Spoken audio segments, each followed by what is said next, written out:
another Heritage Sports podcast. Thank y'all for tuning in. Please subscribe.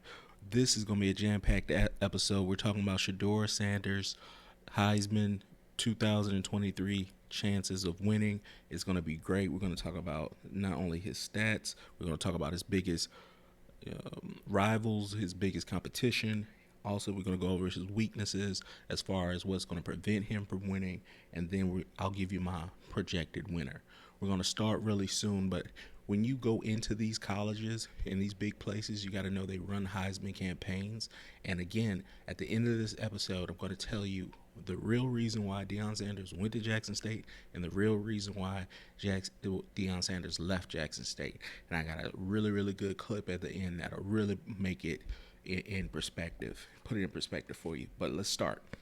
Shedeur, this year, before the Celebration Bowl, which is due to be played relatively soon, he has a 70.2 completion rate, which is insane. He's thrown for 3,383 yards, 36 touchdowns, and only 6 interceptions. Insanity, except for the yards. Though we'll say the yards they're good, but they're not top tier, and we're going to go over it really, really soon, what I mean. So if he was at a Power 5 college with those stats, he would definitely have been in New York. I do think so. Will he have won? I don't know. But I do know he would have been in New York. It depends on his team and everything that was going on. So without further ado, you already know the biggest competition is Caleb Williams. Caleb Williams had a 66.1 completion rate before his bowl game. He threw for 4,075 yards, 37 touchdowns, and only 4 interceptions. The kid is efficient. I really think, and everyone knows if he came out this year, I think it's pretty much standard. He would be the number one pick, definitely the number one quarterback taken off the board. He has one more year of eligibility. I think that when you think about what will derail his campaign, it would be the kid's done a lot of everything. He's already played at Oklahoma, played big time. He's already played at USC, played big time. He's won the freaking Heisman, almost went to the college football playoffs. The only thing that's keeping him at school is he's not eligible for the NFL draft. And 2, it's the national championship. Now, if they lose a game or 2 games or whatever, I can definitely see him taking a step back from the team. And you know what? I don't know what the few months will bring. If you remember Jamar Chase at LSU, he didn't play his senior year. He just decided to forego it, not his senior year, but his junior year or redshirt sophomore year, whatever it was, his last year at LSU. He forfeited to get ready for the NFL draft, and he still went top 5 to the Cincinnati Bengals. So that can definitely happen. I don't know what's going to happen in the coming months, but he's going to have a lot of thought, need to have thoughts to think, okay, what am I going to do? If they lose a game, if they lose 2 games, will he shut it down? Just like Nick Bosa did when he played at Ohio State. You know, he got an oblique injury and they lost the game and he decided to shut it down. So the same thing with Caleb. If he hurts his arm, he hurts his shoulder, he has an ankle issue that's going to be out for 3-4 weeks, he's going to get shut down. He's going to shut down and get ready for the draft because he's going to be a high draft pick. But the reason why I wanted to start with him was to point out the discrepancy in the yards. Shedeur is at 3,383. Caleb Williams is at 4,075 yards. That is not a big gap, but it tells you the type of arm talent one Caleb Williams has, the offensive firepower that he has around him. But the big thing is that's the numbers that he needs to get to, okay? So the next, Cade Klubnik. He is the quarterback from Clemson. He personally sent DJ to the transfer portal. If you've been watching Clemson seasons, he's the number one dual threat quarterback coming out of high school last year. It is going to be his show coming into the next year. Clemson just won the ACC championship. They're going to be there again, and they may get in the college football playoffs again next year. They weren't too far off. They lost a few games, but if this kid is as advertised, and Shedeur was one of the better dual threat quarterbacks coming out of high school too, he has the arm talent and he has the legs to be the next guy coming out of Clemson, and it's always looked at as a quarterback factory, whether that's going to be, the next Trevor Lawrence or whoever. So the next person I want to talk to you all about is Marvin Harrison. He is, of course, a legacy kid. He's at Ohio State, a big time program. But remember, people are like, oh, well, he's a wide receiver. I think he needs to return kicks and be good at it in order to really have a shot at it and not just be close. He is a lot like Devonta Smith, if you think about it. A, a technician, can run the routes, great hands, and Devonta Smith won in 2020. And the guy has eye-popping numbers. Now, I'll tell you this: he has 1,157 yards receiving, 12 touchdowns, and he averages 16.4 yards a catch. Those are crazy, insane numbers, and they're going to want to keep feeding him the ball if they have a good year and they want him to have a Heisman campaign. The big thing, like I said, he has to be dynamic, and I don't think Marvin Harrison Jr. is explosive as Devonta Smith, but he'll put up the numbers. If he can return kicks and add more scoring on special teams, I think he has a better shot at winning the Heisman, but he's still a contender going into 2023. The next person I want you to think about and know about is Drake Maye. Drake Maye is actually the biggest competition for all the quarterbacks going into the 2024 draft. So if Shedeur comes out in 2024, whatever he wants to do, Drake Maye is going to be there. He had an unbelievable year at University of North Carolina. They're going to put a lot of money behind him. He can throw the ball. For him, let's go over his stats. He's at 4,115 yards. That's 100. That's probably 40 more yards than Caleb Williams, but it's still more than him. Had 35 TDs, 7 interceptions. Do you see the dynamic I'm quoting here for these quarterbacks? They're basically at 4,000 yards, and that's where Shedeur needs to get to, or their numbers need to get to. But we'll get more to that later. Drake Maye, he's going to be one of those ones as well. If he goes into a draft, I think Caleb Williams is one of the better quarterbacks I've seen coming out of college, and Drake Maye is really good, but it depends on team fit and you know how it goes. Owners and coaches want a specific kind of guy. That's it. Think about Mitch Trubisky getting drafted like top 5, whatever it was, to the Bears. That man had no business going top 5 of anything.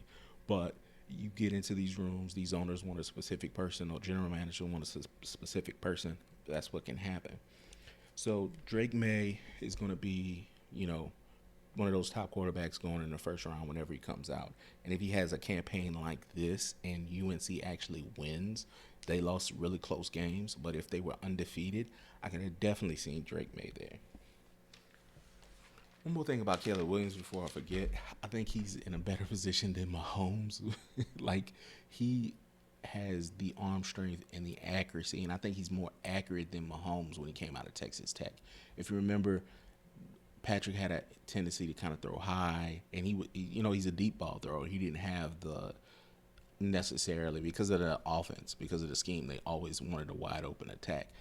The USC is way more on schedule. They have hooks, they have go routes, they have slants, post, all that other stuff, play action, boots. Texas Tech really didn't have that. Cliff Kingsbury did not have that system in when Patrick Mahomes was there. It was more wide open because I think they didn't have any defense, so they knew they had to score and score a lot. But when you do that, Mahomes didn't have the accuracy in the intermediate stuff. He was always overthrowing people, especially when he first started in the league. But I think Caleb Williams is way more advanced than Mahomes is when he was coming out of college. Completely way more accurate. So that's scary. But I want to move on to the next person, Chandler Morris. He is the quarterback for TCU. He actually beat out Max Duggan until his injury and in the early part of this past season. If the Horned Frogs post back-to-back undefeated seasons, because before the bowl game, before they lost in a bowl game, it's going to be competitive. And just like you saw, TCU actually had Max Duggins in New York for the Heisman. I mean, he didn't have wow numbers, but he still had a undefeated team until a bowl game, and they put him in there, and he had some incredible performances. With him, Max Duggan had the stats of 3,321 yards thrown, 30 touchdowns, 4 interceptions, and I think he ran for quite a number of touchdowns as well. That's what got him to New York. But he had sensational performances, and by the way, he's a super senior. He's not coming back, so it's going to be Chandler Morris's team. And as you can see, you look at Chandler Morris, this picture up here, you see who he's playing. So that's going to be the first, I think, watershed moment, first test, because the first game of Colorado's schedule is against TCU, and I believe it's in Fort Worth. So you're going to have a battle of the early Heisman candidates against Chandler Morris and Shedeur Sanders. You're going to see that first few weeks of the season. So those are the numbers that got Max Duggan there. And again, it was not as high as the other ones, and he didn't win the Heisman. But my point making that is, they say Chandler Morris can throw the ball. He can make all the throws, move the ball, and he actually started over the person that went to New York to be a Heisman candidate. So the kid is good. So the Horned Frogs are good. They have another 12-0, 11-1 kind of season. You can definitely see Chandler Morris there in New York. I'm going to give you a defensive pick just to shake things up. I don't see a lot of defensive players out there in college football right now. They always come, through somebody always pops up at the end of the year. But I want to give you a defensive pick. The guy is Harold Perkins out of LSU. Absolute dog. I mean, dog. Like Deion like to say, dog. He's going to hunt the quarterback, and he did that at a unbelievable level at LSU this year. If you ever watched him, he was insane.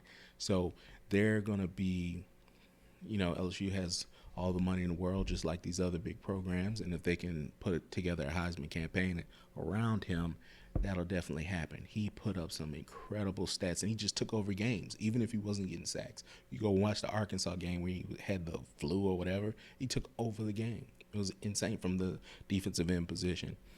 But outside of that, there are not that many defensive players that I know of currently that will be in the mix for the Heisman. But you never know. Throughout the year, some guy might get a lot of interceptions, start returning punts, start returning fumbles. You'll never know. But for right now, it's just Harold Perkins.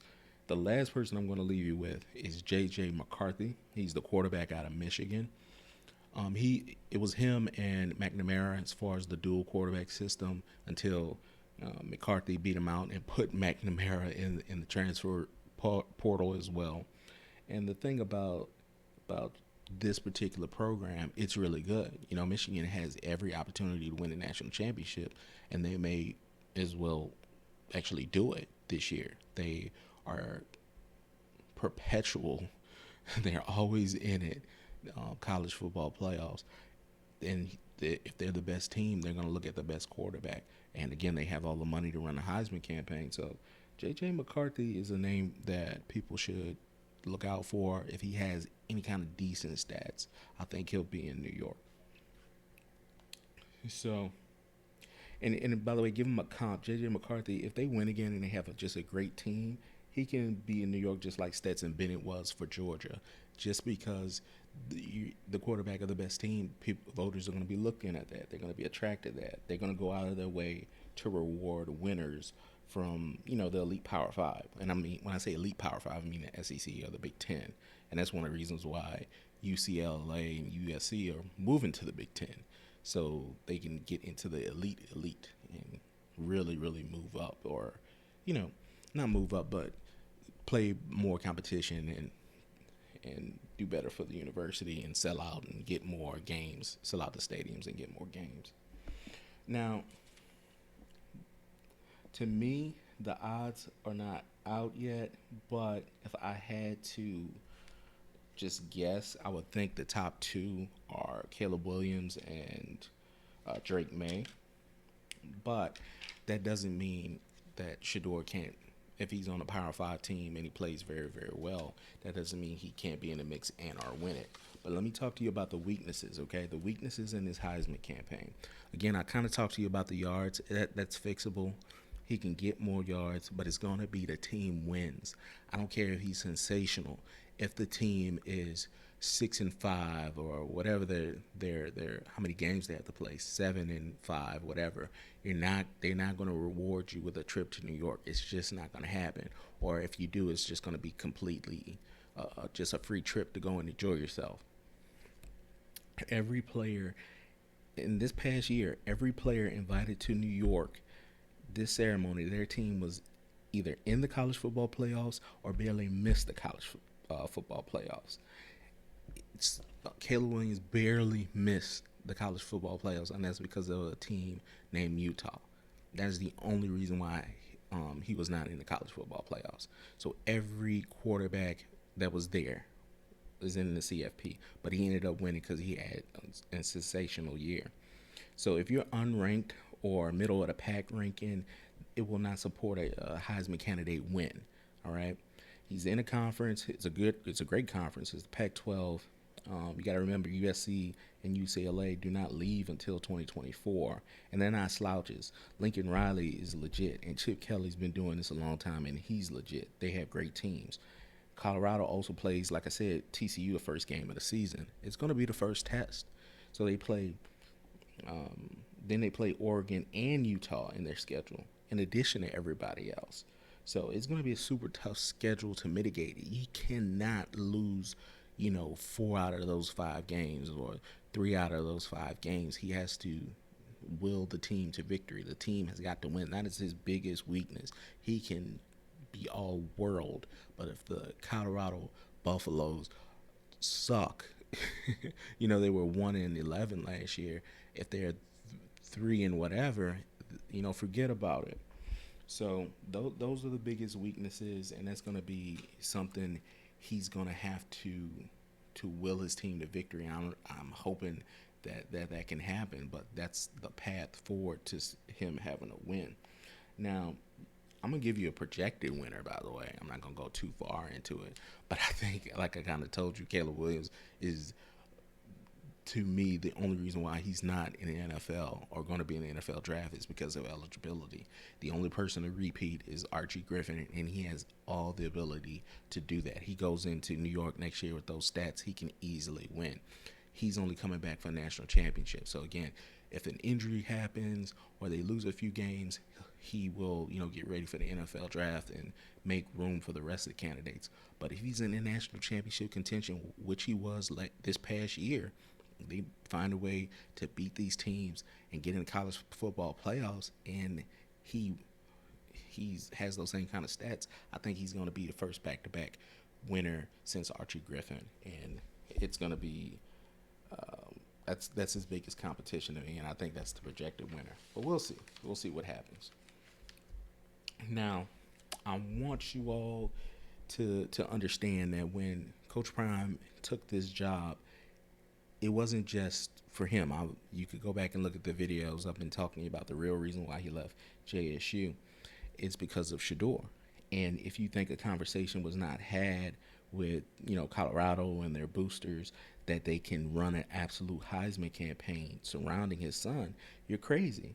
It's already happening. If you've seen Fox Sports just name Shedeur number 1 on their watch list for the 2023 Heisman, his numbers don't support him being number 1. His numbers support him being a candidate. Yes, I can see him on a top 25 list. I can stomach a top 10 list. But to be number 1 on that list, his numbers don't support that right now. And he has unknown who's going to be on his offense, wide receivers and running backs. I know they coming. They coming. We coming. I'm coming. I got it. But it doesn't support him being number 1 right now. Yet he's number 1 for them. So, to me, that says that the campaign was already started. That was the first thing. And what I mean by campaign, all these big schools, no matter what, you can go on Netflix and watch the Manti Te'o special. They kind of talk about it in there. They sat down and went over who are our best players and do they have the ability to win the Heisman? And that's what they did with Manti Te'o. And that's been going on for years. They get behind their best player and try to get that person to win a Heisman. That's more exposure for the school. More the enrollment goes up. The facilities get better. they sell more tickets. That's the reason why they do Heisman campaigns. And that means they're just putting money behind the player, whether more marketing, more resources, more interviews for the person outside of the normal press junket, those type of things. So definitely that conversation was had, and definitely I think that has something to do with him being named number one on the Heisman list for Fox Sports, because that doesn't make sense. I get it; it could have been clickbait, but it couldn't just be all of that. They could have just made him number 3 on the list if it was clickbait.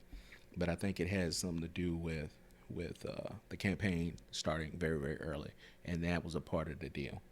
Now, remember I was talking to you all about the real reason why Deion went to JSU, and the real reason why he left JSU is Shedeur.